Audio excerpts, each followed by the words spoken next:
Assalamualaikum warahmatullahi wabarakatuh dan selamat sejahtera. Saya ucapkan kepada para hadirin yang menonton video ini. Terlebih dahulu saya memperkenalkan diri saya. Saya Muhammad Ali Usman bin Muhammad Nazri, pelajar IPG KKB di Kota Baru yang mengambil program Diploma Pasca Siswazah Pendidikan PDPP dalam bidang sejarah. Baiklah, pada hari ini saya ingin membuat pembentangan mengenai isu-isu semasa yang berlaku dalam kalangan guru lah. And apa yang saya ingin ketengahkan adalah mengenai seperti yang tajuk yang telah ditulis itu adalah mengenai dilema etika dan undang-undang, di mana telah berlakunya konflik kepentingan dan kerjaya sampingan dalam kalangan guru. So, bagaimanakah kita hendak mengemudi integriti pendidik dalam era ekonomi digital yang terkini? Seperti yang kita sedia maklum, di mana pada masa sekarang banyak pekerjaan-pekerjaan sampingan yang boleh dilakukan oleh guru-guru bagi menjana pendapatan sampingan selain menjadi seorang pendidik. Okey, terlebih dahulu saya ingin mengucapkanlah ribuan terima kasih kepada pensyarah saya, iaitu Puan Hajah Nur Fatimah binti Ahmad Tamizi, kerana telah memberi bimbingan dan didikan sepanjang saya belajar di dalam subjek Profesionalisme Keguruan EDUP 2132.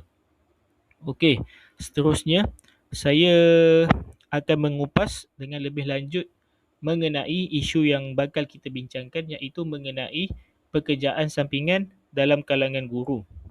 Di mana isu ini merupakan satu cabaran yang besarlah terhadap guru, di mana mereka perlu membahagikan masa antara tugasan hakiki mereka dengan kerja sampingan yang mereka lakukan. Maka di dalam video ini kita akan melihat bagaimana kepesatan ekonomi digital itu telah mengubah lanskap kehidupan seorang guru, dan di mana garis padan undang-undang yang wajib diikuti oleh guru kadang-kadang itu dia tidak dipatuhi. Bukan semua guru, ada beberapa sahaja yang telah menyebabkan integriti sebagai seorang guru ataupun profession sebagai seorang guru ini menjadi tidak tidak manislah dilihat di pandangan mata masyarakat. Dan kita perlu ingat bahawa kerjaya sebagai seorang guru ini adalah satu pekerjaan yang mulia. Jadi kita perlu bertindak dengan lebih bijaklah apabila hendak melakukan pekerjaan-pekerjaan sampingan. Okey, kita pergi ke slide yang seterusnya.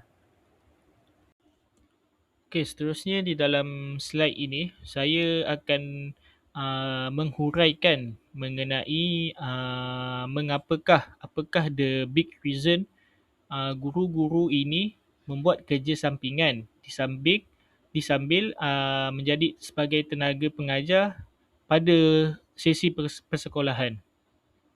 Di mana sebelum kita pergi dengan lebih mendalam, kita perlu lihat keadaan dunia yang sebenar sekarang ini, di mana kita perlu lihat realiti ekonomi sekarang. Mengapakah isu kerja sampingan ini timbul dalam kalangan guru? Jawapannya adalah dari segi keadaan ekonomi semasa, di mana kos sara hidup yang semakin meningkat, inflasi dan keperluan komitmen kewangan telah mendesak ramai penjawat awam, termasuklah guru-guru itu sendiri, bagi mendapatkan pendapatan alternatif. Seperti yang kita tahu, setiap guru-guru ini dia ada grade-grade mereka and ada tahun-tahun perkhidmatan. Untuk guru-guru muda ataupun guru-guru yang baru sahaja memasuki perkhidmatan, sudah tentunya gaji mereka adalah tidak terlalu tinggi jika hendak dibandingkan dengan guru-guru yang sudah berada di grade tinggi. Namun, kita perlu selidik latar belakang guru-guru yang baru memulakan perkhidmatan, sama ada mereka sudah berkahwin ataupun belum.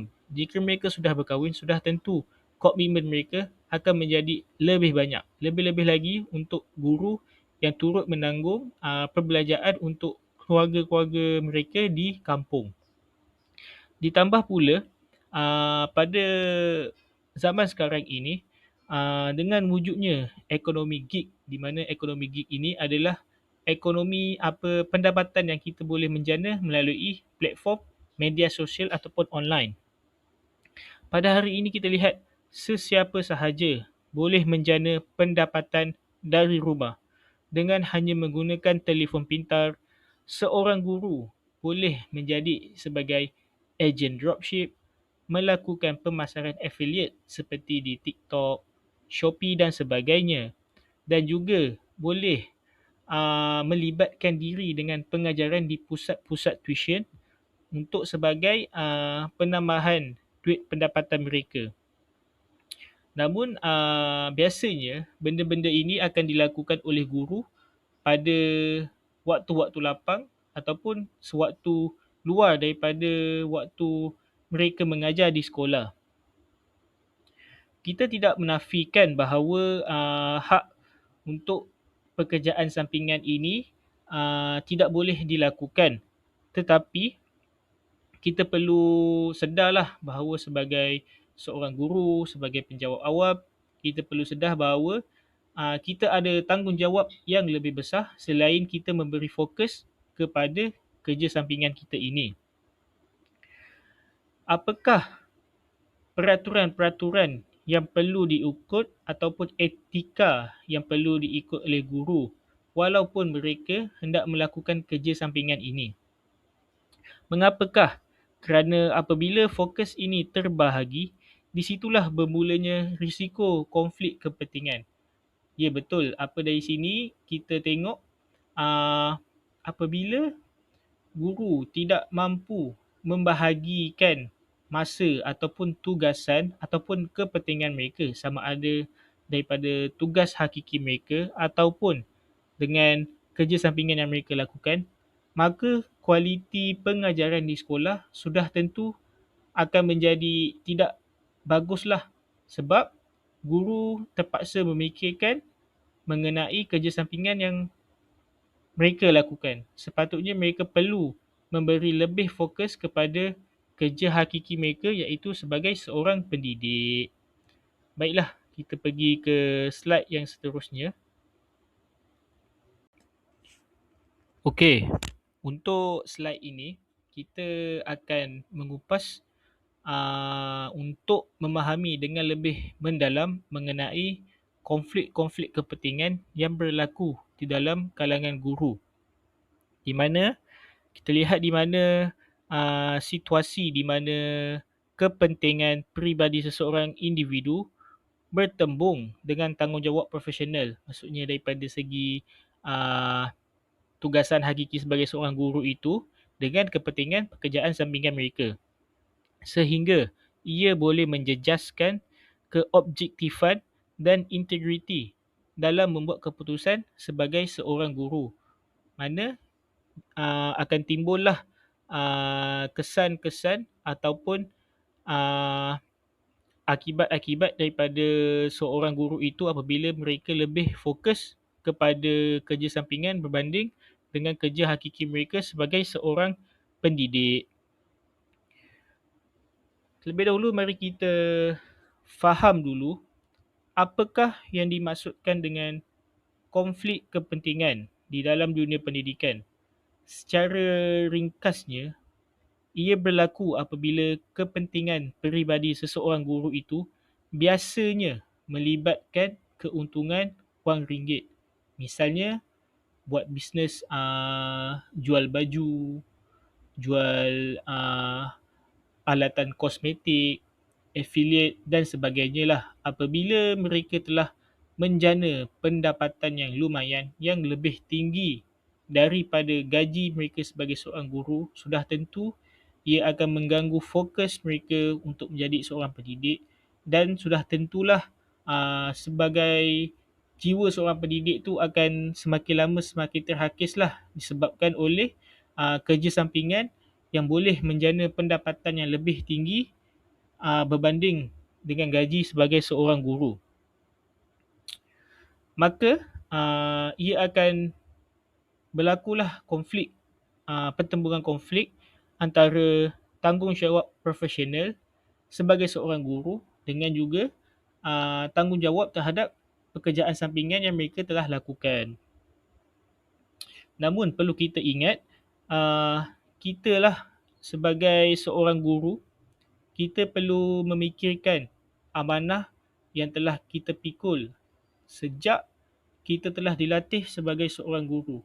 Misalnya sewaktu kita sambung belajar, kita mohon permohonan belajar, kita mohon untuk jadi seorang guru, kita pada peringkat awal kita sudah set di dalam pemikiran kita bahawa kita akan menjadi pendidik anak bangsa.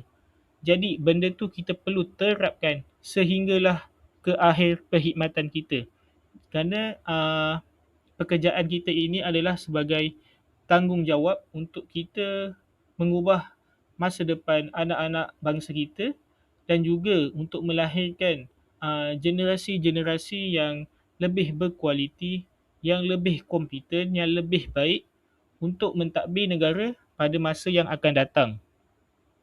Namun, pendidikan yang terbaik tanpa sebarang prejudis ataupun gangguan adalah lebih baik. Saya tidak mengatakan bahawa kerja sampingan ini tidak boleh dilakukan, tetapi janganlah sampai sekali menimbulkan konflik kepentingan antara tugasan hakiki dengan pekerjaan sampingan. Apabila seorang guru itu mula meletakkan keuntungan pekerjaan sampingannya ataupun perniagaan selain mendidik dalam kehidupannya, ia akan mengatasi ataupun setaraf ataupun tidak, apa orang kata, tidak mengambil cakna lah dengan perkembangan pendidikan murid-murid mereka. Maka batasan etika sebagai seorang guru ini akan mula tercalar ataupun telah dilanggar. Dan konflik ini tidak semestinya bermaksud guru itu berniat jahat, tetapi keadaan itu sendirilah yang telah mewujudkan risiko berlakunya pembahagian tanggungjawab antara pekerjaan hakiki dengan pekerjaan sampingan. Maksudnya di sini, guru terlampau fokus untuk melakukan kerja-kerja sampingan mereka sehingga tanggungjawab mereka kepada murid-murid di sekolah menjadi terabai. Okey, kita pergi ke slide yang seterusnya. Okey, seterusnya adalah mengenai dilema etika, di mana apabila guru-guru ini melakukan pekerjaan sampingan, ia akan melibatkan pembahagian fokuslah antara kerja hakiki sebagai seorang pendidik dan pekerjaan sampingan yang dilakukan oleh guru tersebut. Di mana apabila guru melakukan pekerjaan sampingan secara berlebihan, ia akan menyebabkan fenomena burnout, di mana guru-guru ini terpaksa menanggung lebih banyak tekanan kerja-kerja yang perlu mereka selesaikan, di sama ada kerja-kerja di sekolah dan kerja-kerja sampingan yang mereka telah laksanakan. Di mana kita lihat pada waktu pagi, pada sesi persekolahan, di mana guru-guru ini perlu melaksanakan sesi PDP, pengajaran dan pembelajaran bersama anak-anak murid di dalam kelas. Daripada situ, guru juga telah membuat perancangan apakah pembelajaran-pembelajaran yang perlu mereka laksanakan, yang perlu mereka beri kepada anak-anak murid. Begitu juga dengan aktiviti co-curriculum dan program-program sekolah yang telah dilaksanakan ataupun yang bakal dilaksanakan oleh guru-guru panitia ataupun pengurusan-pengurusan sekolah, misalnya mengenai aktiviti tahunan sukan sekolah, program sambutan kemerdekaan, program mari membaca dan sebagainya. Maka perkara inilah akan menambahkan lagi tugasan guru bukan hanya sekadar mengajar, malah perlu terlibat dengan aktiviti-aktiviti sukan dan juga pengurusan pelbagai program yang berada di sekolah. Okey, seterusnya, guru juga tidak terlepas daripada tugas pengkeranian, penandaan buku dan membuat laporan mengenai perkembangan anak-anak murid mereka di dalam kelas.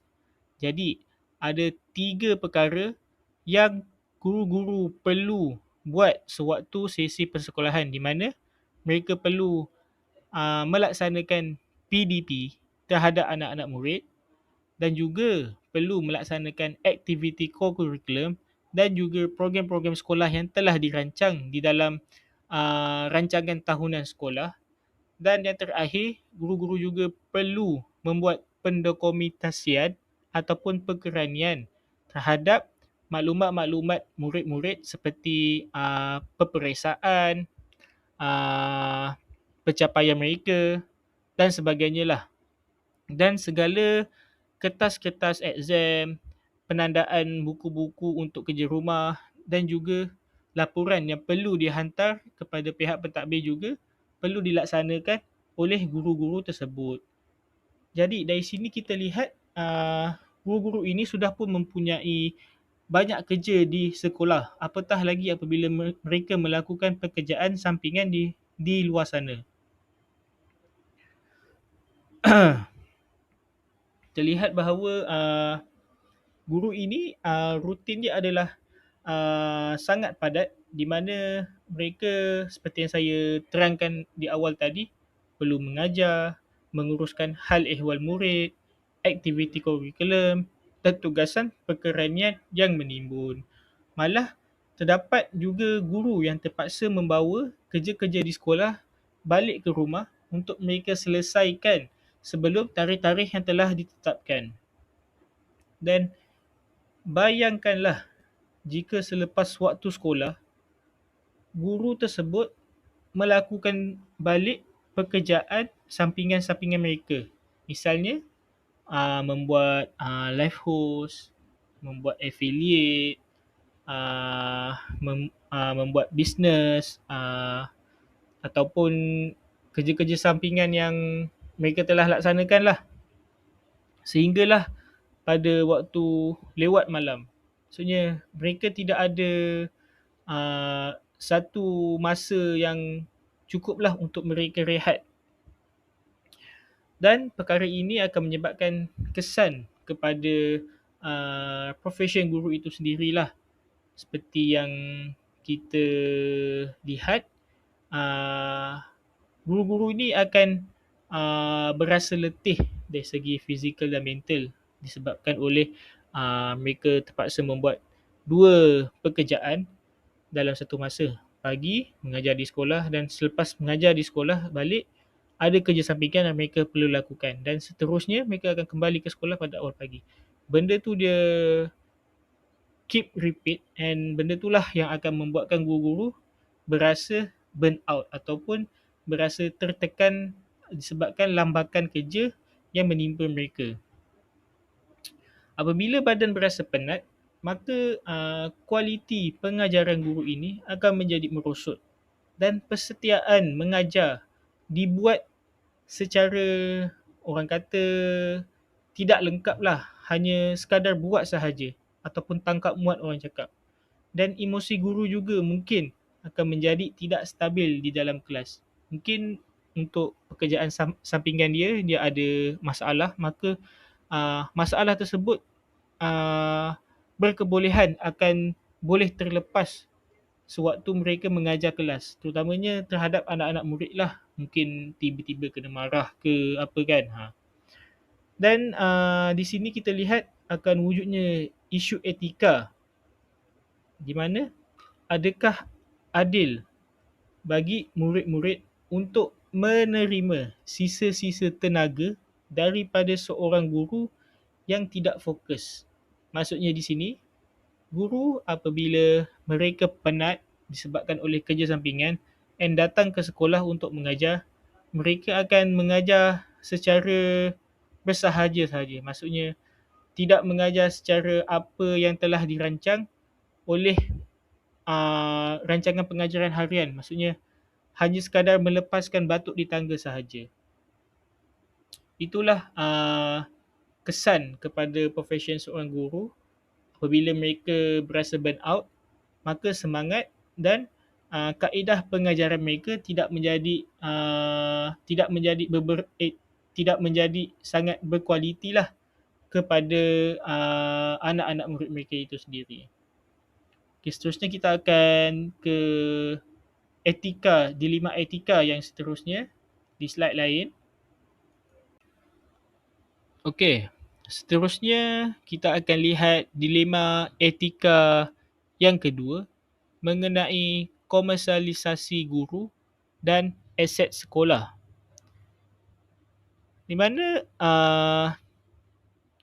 guru apabila mereka melakukan pekerjaan sampingan, misalnya sebagai affiliate, mereka telah menyalahgunakan identiti profesional sebagai seorang guru.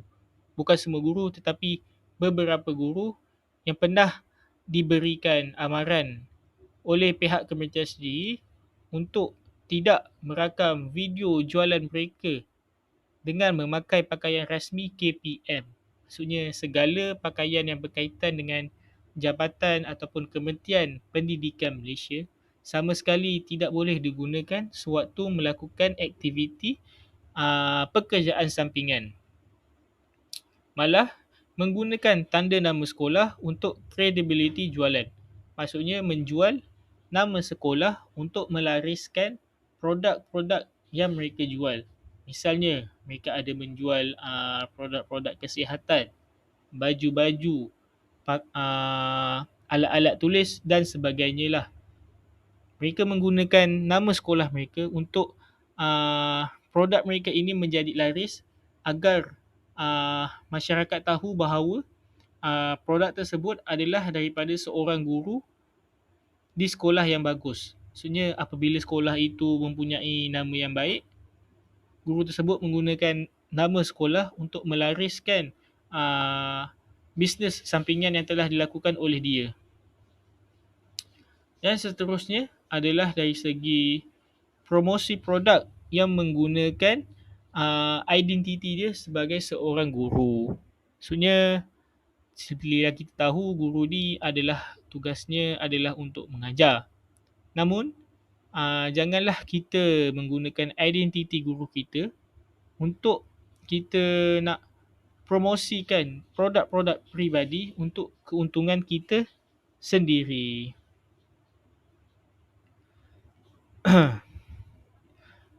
Tapi apa yang lebih orang kata lebih parah lah apabila seorang guru itu menggunakan aset-aset ataupun perhubungan yang berada di sekolah, misalnya bilik darjah ataupun aset kerajaan digunakan untuk aktiviti komersial. Maksudnya daripada situ seperti di bilik darjah lah, misalnya mereka membuat rakaman video untuk produk-produk mereka ataupun paid review lah untuk mereka nak menghasilkan konten yang mereka telah dibayar oleh orang-orang luar. Mereka menggunakan kelas ataupun aset-aset yang ada di sekolah untuk menyelesaikan kerja sampingan mereka. Perkara ini secara etikanya adalah salah lah, sebab sekolah ini adalah sebagai tempat institusi pendidikan. Maka ia tidak sesuai lah untuk dilakukan sebagai tempat pekerjaan sampingan yang dilakukan oleh guru untuk mengkomersialkan sesuatu barangan mereka yang mereka jual. Benda yang paling orang cakap tidak yang sangat tidak baiklah apabila mereka menggunakan kemudahan-kemudahan yang disediakan oleh kerajaan yang patutnya kemudahan-kemudahan tersebut digunakan sewaktu proses PDP, tetapi kemudahan tersebut digunakan untuk pekerjaan sampingan mereka bagi mengaut keuntungan poket sendiri. Dan menambah pendapatan mereka lah. Dan perkara ini dilihat sangat bertentangan dengan amanah yang dipikul oleh seorang guru. Okey. Baiklah, kita beralih ke slide yang seterusnya, di mana dilema etika telah akan berlaku di dalam isu bilik kasih dan telus di dalam pentaksiran oleh dalam kalangan para guru itulah, di mana dilema etika telah melibatkan isu pilih kasih, terutamanya dalam kes guru yang mengendalikan kelas tuition swasta sendiri di luar waktu sekolah. Katakanlah seorang guru mengajar mata pelajaran sejarah di sekolah dan pada waktu malam dia membuka kelas tuition berbayar yang dihadiri oleh sebahagian murid yang belajar di dalam kelasnya sendiri di sekolah.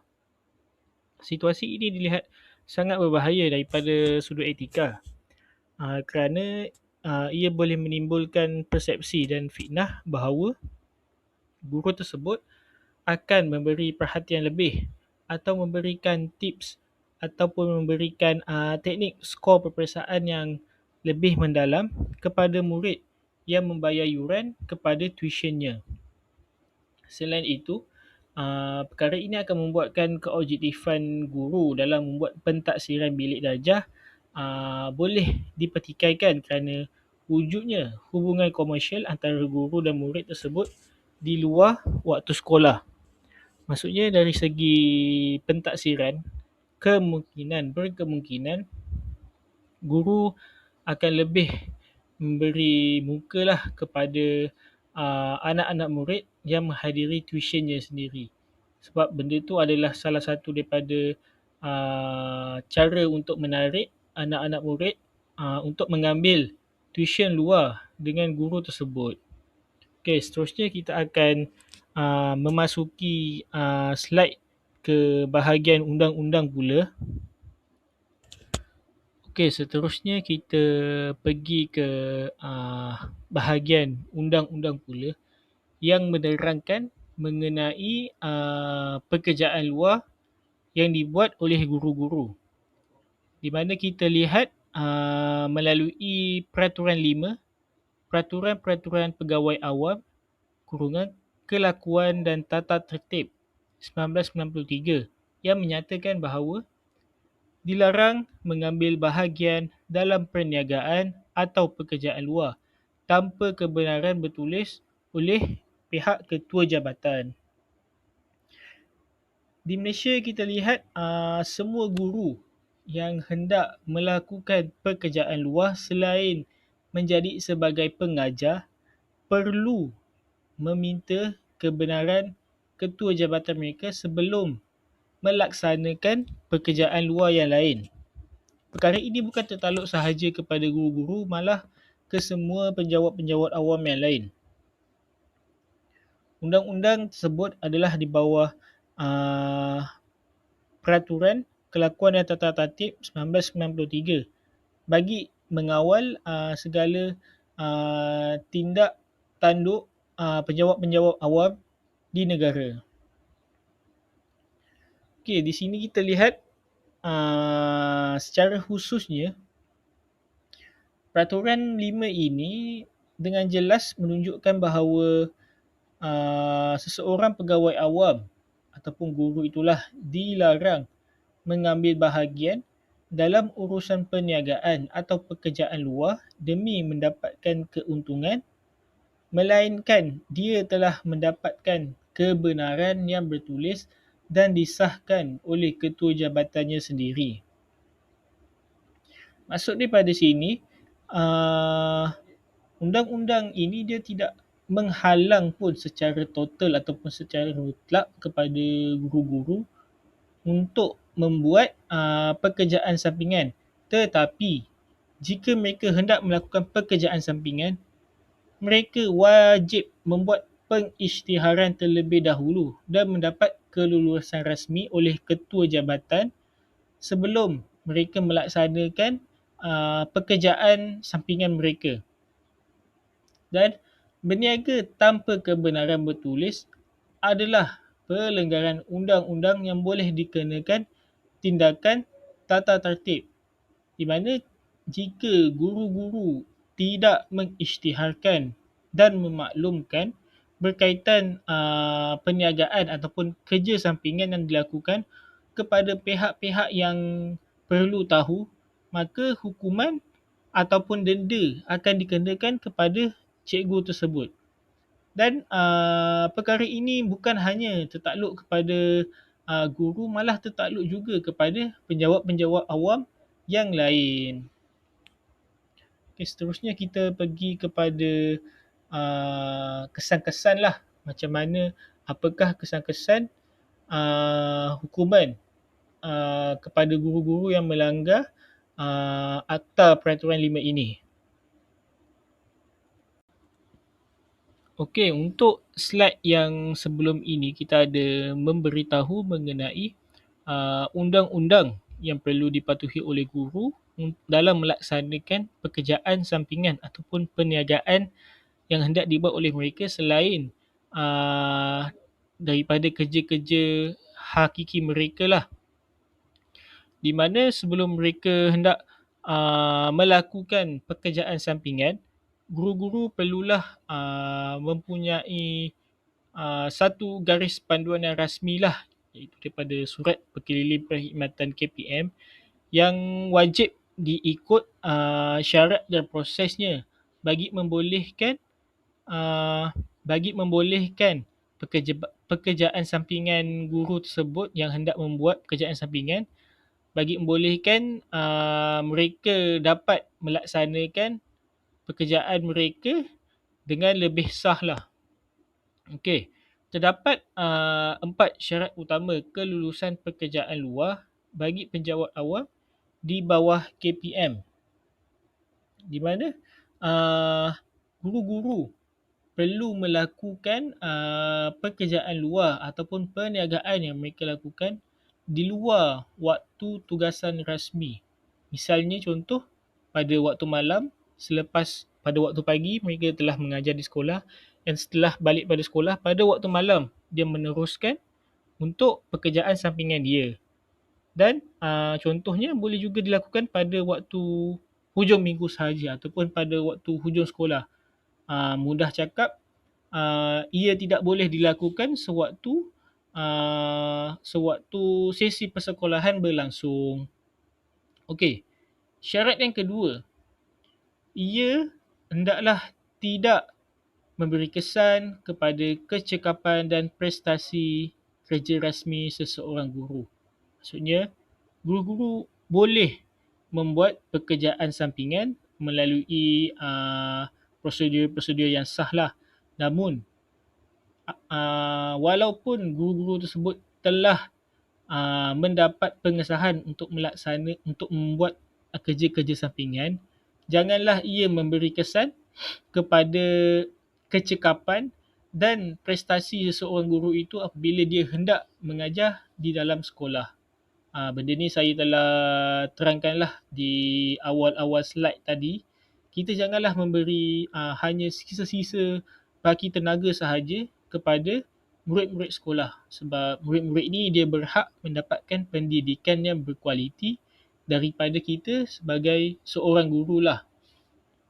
Okey, syarat yang ketiga, tidak menggunakan apa-apa ataupun aset-aset, peralatan ataupun mana-mana harta kerajaan yang berada di sekolah untuk kegunaan pekerjaan sampingan kita. Misalnya yang saya terangkan di awal slide juga tadi, mengenai penggunaan kelas-kelas di sekolah lah, kita menjadikan sebagai tempat rakaman untuk mempromosikan produk dan sebagainya. Benda itu tidak boleh dilakukan oleh guru kerana ia melanggar etika sebagai seorang guru, kerana sekolah adalah bukan untuk membuat perniagaan ataupun urusan kerja-kerja sampingan. Dan yang terakhir, tidak melibatkan kepentingan yang bertentangan dengan tugas rasmi seorang guru.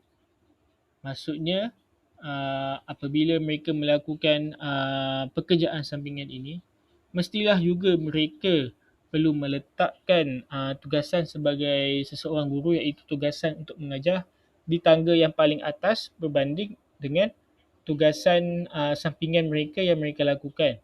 Maksudnya guru perlu meletakkan pekerjaan hakiki mereka atas, lebih tinggi berbanding dengan kerja sampingan yang mereka lakukan, kerana itu adalah tanggungjawab dan amanah yang perlu dipikul oleh seorang guru.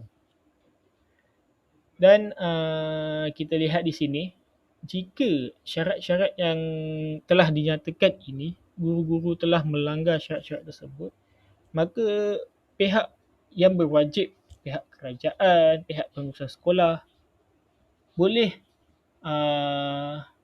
memberikan amaranlah, ataupun yang paling teruk sekali berkemungkinan kelayakan ikhtisas dia sebagai seorang guru boleh ditarik balik disebabkan pelanggaran tata cara yang dia buat di dalam Akta Peraturan 5 ini. Jadi guru-guru perlulah berhati-hati dan melaksanakan kerja sampingan dengan berhemahlah agar profession kita sebagai seorang guru itu tidak tergadai. Seterusnya kita akan pergi ke slide yang berikut. Okey, seterusnya kita pergi kepada apakah implikasi undang-undang dan tindakan tata tertib yang dikenakan kepada guru-guru yang tidak mengikuti peraturan-peraturan yang telah ditetapkan oleh kerajaan dalam kes membuat pekerjaan luar selain melaksanakan tugasan hakiki sebagai seorang pendidik. Apa yang akan terjadi sekiranya seorang guru ini ingkar dan tetap menjalankan perniagaan ataupun kerja sampingan yang tidak mendapat pengesahan yang sah daripada orang-orang yang tertentulah, misalnya ketua jabatannya sendiri. Sekiranya pihak kerajaan ataupun pihak-pihak yang dipertanggungjawabkan telah menerima aduan ataupun mengesan oleh pihak pengurusan, di mana guru tersebut boleh dihadapkan ke beberapa dakwaan tata tertib lah. Seperti yang kita lihat, pertama adalah dakwaan tata tertib di dalam Peraturan 4/2 atas alasan tidak bertanggungjawab dan ingkar perintah pihak atasan.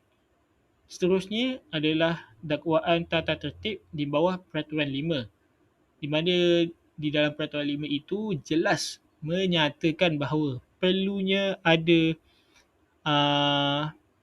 sokongan dan pengesahan lulus daripada ketua jabatan untuk seseorang guru itu membuat perniagaan ataupun pekerjaan sambilan.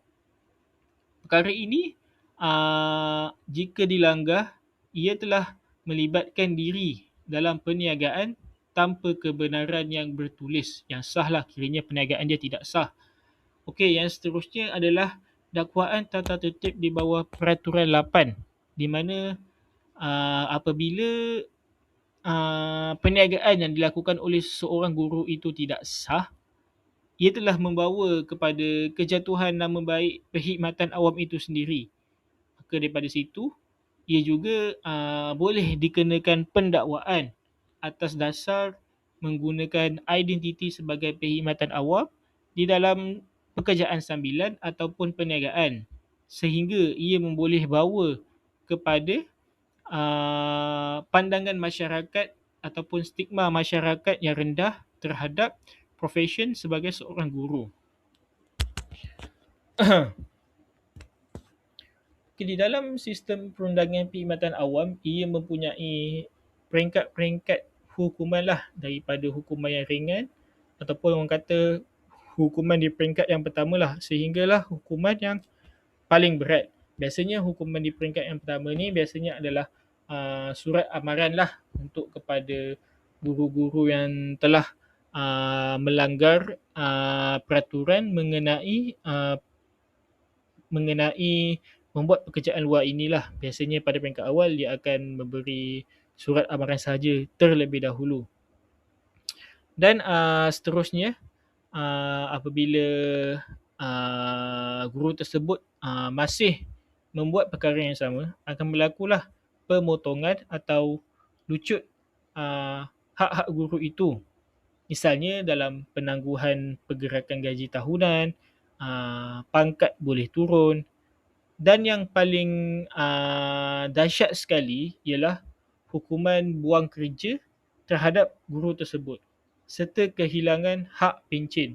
Maksudnya dari sini, seorang guru itu perlu betul-betul menjaga profession keguruannya supaya hukuman-hukuman ini tidak terpalit kepada diri mereka daripada disebabkan oleh kecuaian mereka sewaktu melakukan kerja-kerja sampingan selain mendidik di sekolah.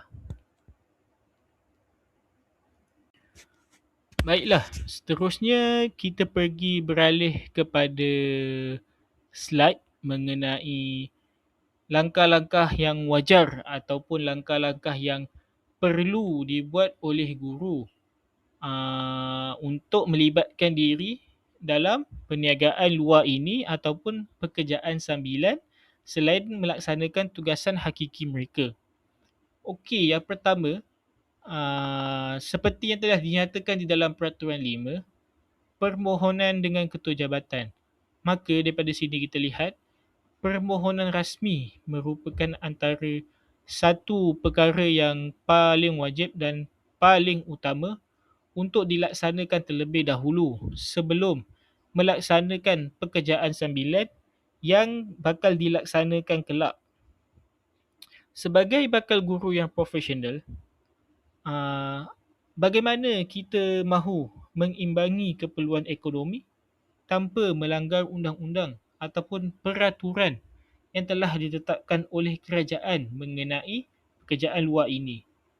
Okey, langkah yang pertama adalah permohonan rasmi ini, di mana ia perlu dibuat dengan secara telus dan di saluran yang betul.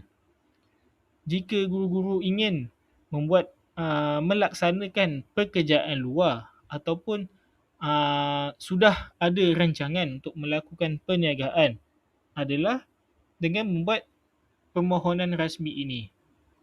Di situ kita lihat antara langkah-langkah yang boleh dilaksanakan adalah seperti mengenal pasti dahulu pekerjaan apakah ataupun perniagaan apakah yang hendak dilakukan sewaktu di luar waktu sesi persekolahan nanti.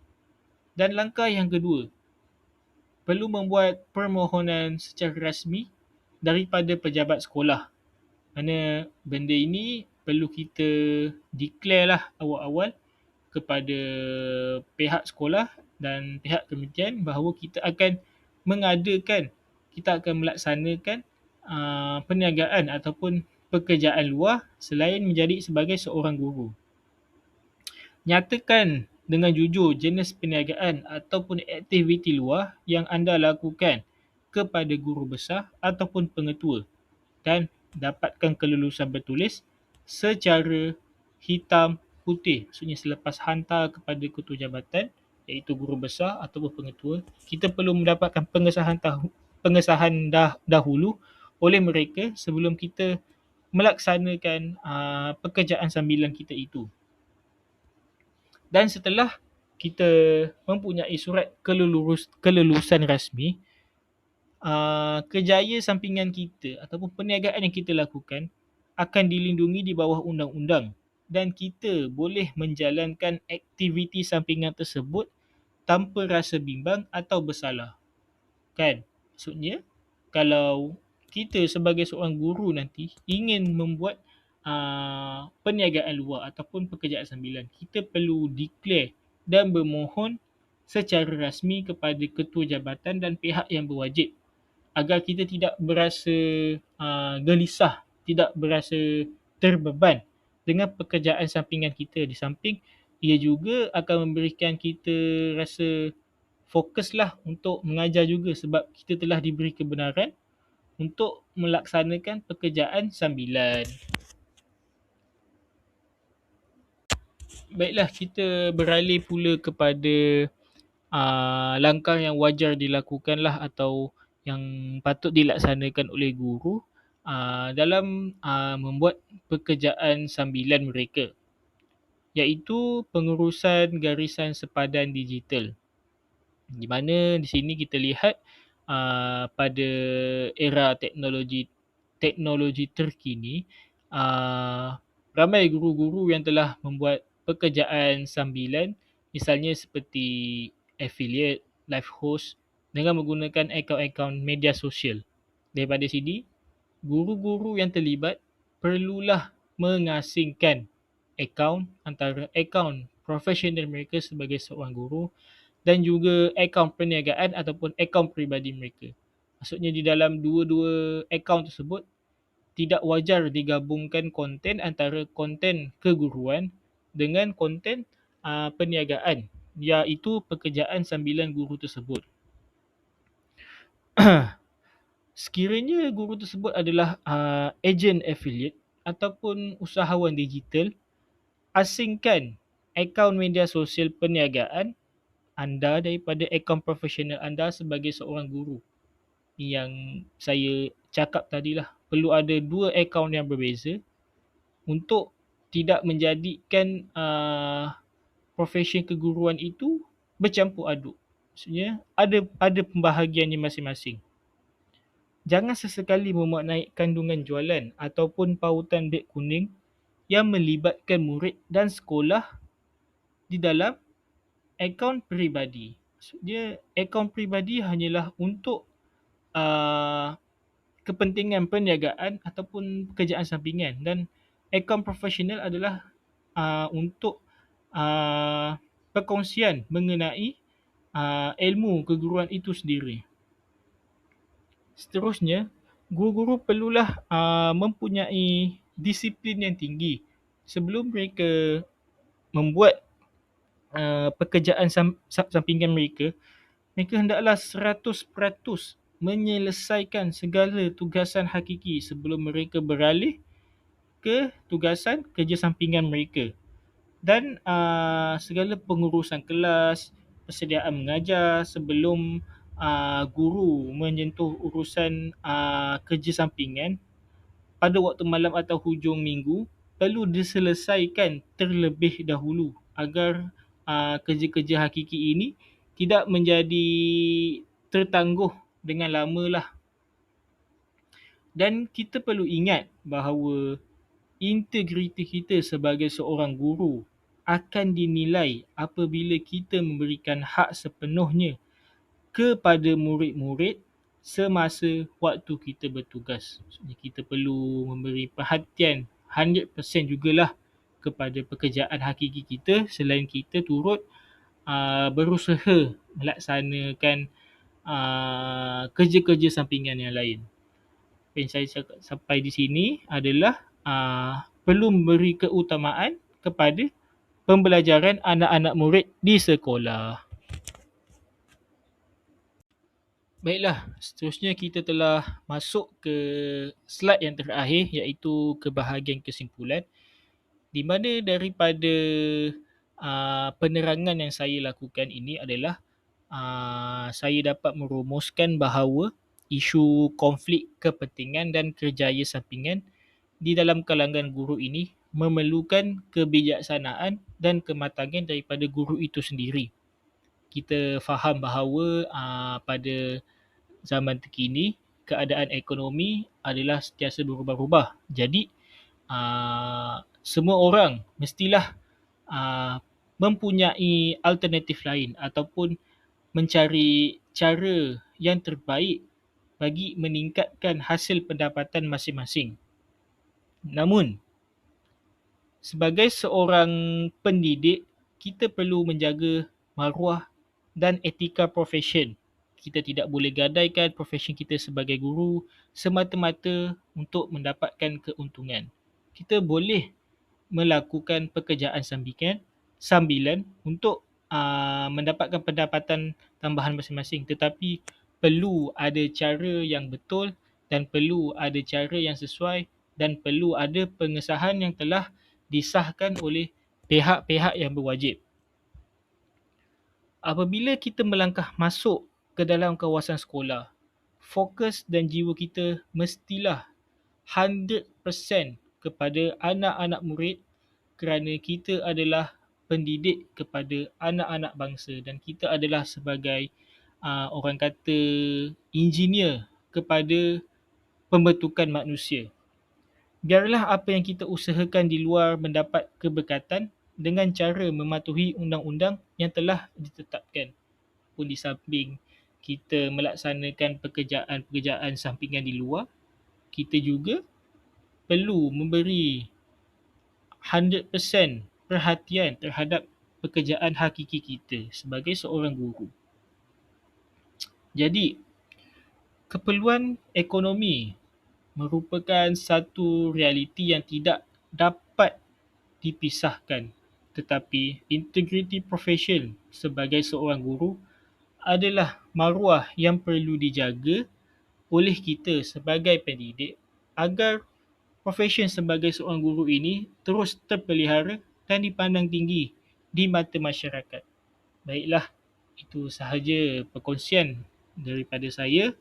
Harap para hadirin mendapat manfaat daripada apa yang saya sampaikan. Segala kekurangan amat saya kesali dan saya minta maaf, dan segala kebaikannya adalah datang daripada Allah Subhanahu Wa Taala. Okey, itu saja daripada saya. Sekian, terima kasih.